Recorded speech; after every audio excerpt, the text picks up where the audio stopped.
due to various schemes of the government.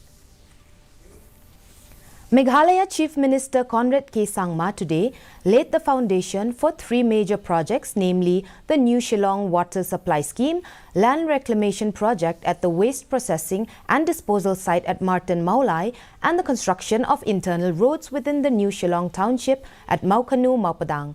In his speech, the CM informed that the New Shillong Water Supply Project, amounting to Rs 1,600 crore, is one of the biggest ever state-funded project. On the construction of internal roads within the New Shillong Township, the Chief Minister said that the roads are being developed for Maukanu at the cost of Rs 185 crore.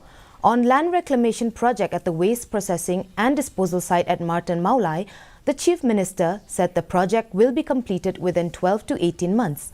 He further informed that all the interventions of the government are linked with the ambitious vision of the state to achieve the target of $10 billion economy and increase the per capita income of the people.